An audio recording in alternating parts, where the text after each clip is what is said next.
جتنی دیر یہ گورنمنٹ رہے گی مزید اور مشکلیں بڑھتی جائیں گی، اور اس میں سے نکلنے کے لیے صرف اگر ہم ایک قوم بنے، قوم ہی نکل سکتی ہے۔ دیکھیں، یہ میں آپ کو سمجھانے کی کوشش کر رہا ہوں کہ قوم اور ہجوم میں بڑا فرق ہوتا ہے۔ جب ایک قوم بن جاتی ہے تو وہ جب مل کے 22 کروڑ لوگ جب مل کے فیصلہ کرتے ہیں کہ ہم نے مثلا اپنے قرضے اتارنے ہیں، وہ اتار دیں گے اپنے قرضے۔ جب ایک قوم فیصلہ کرتی ہے کہ ہم نے ٹیکس اکٹھا کرنا ہے تاکہ ہمارے پاس پیسہ ہوتا کہ ہم اپنے اسکول بنائیں، ہسپتال بنائیں، اپنی انفراسٹرکچر ٹھیک کریں، وہ کر سکتی ہے قوم۔ جرمنی اور جاپان دوسری جنگ عظیم کے بعد بالکل ختم ہو گئی تھی، ایک بلڈنگ نہیں کھڑی تھی۔ آپ تصویریں دیکھیں ان کی۔ دوسری جنگ عظیم کے بعد جاپان کے اوپر 2 ایٹم بم گر چکے تھے، ان کی ایک بلڈنگ نہیں کھڑی تھی، لیکن کیونکہ وہ قومیں تھیں، قوموں نے مل کے 10 سالوں میں وہ پھر سے کھڑے ہو گئے۔ تو ہم تو اللہ نے اس ملک کو اتنا زیادہ دیا ہے کہ ہمیں،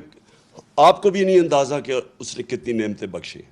لیکن وہ ہم تب تک، جب تک ہم قوم نہیں بنتے، ایک قوم بن کے ہم اس کا مقابلہ نہیں کرتے، ہم ان نعمتوں کا نہیں فائدہ اٹھا سکیں گے۔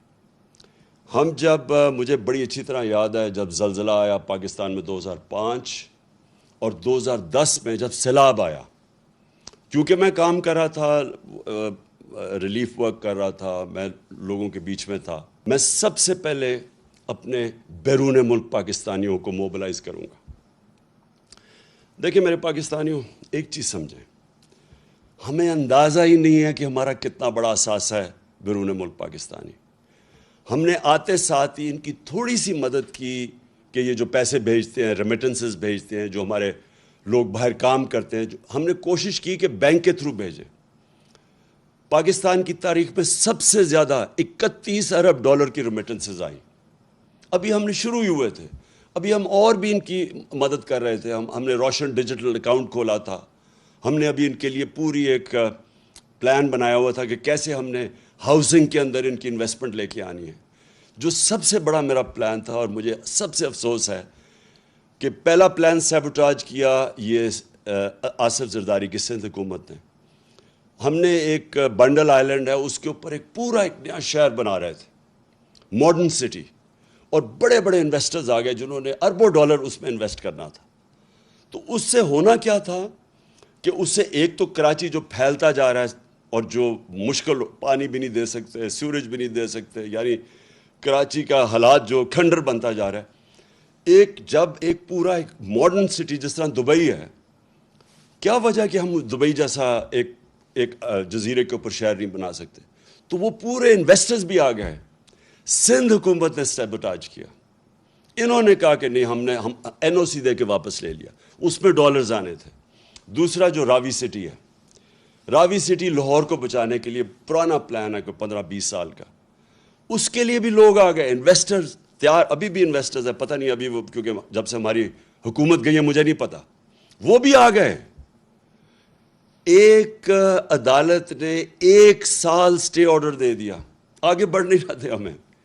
تو رکاوٹیں تھی، لیکن اگر دونوں جگہ پیسہ آ جاتا تو آج یہ جو ہمارا روپیہ گر رہا ہے، یہ روپیہ نہ گرتا، کیونکہ ہمارے پاس ڈالرز آ جانے تھے باہر سے۔ تو کہنے کا مقصد یہ کہ اس طرح کے اور ہمارے پلانز ہیں۔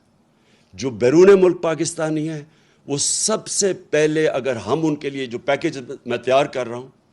ہم جب ان سے جب پیسہ آئے گا، تو جب تک ہماری ایکسپورٹس اوپر جاتی ہے، کیونکہ اس وقت ہماری امپورٹس زیادہ ہے، ایکسپورٹس کم ہے، اور ہماری ریکارڈ ہمارے دور میں سب سے زیادہ ایکسپورٹس ہوئے تھے، تو جب تک ہماری ایکسپورٹس امپورٹس کے ساتھ نہیں ملتی، تب تک ہم بیرون ملک پاکستانیوں سے ڈالرز منگوا کے تو یہ پورا کریں گے، جو گیپ پورا کریں گے، تاکہ ہمارے روپے پہ پریشر نہ پڑے، جو روپیہ گرتا جا رہا ہے۔ تو پہلی چیز تو میری یہ ہے کہ ہم نے اپنے بیرون ملک پاکستانیوں کو پوری طرح اس ملک کی، جو ہم اس بحران سے نکالیں گے،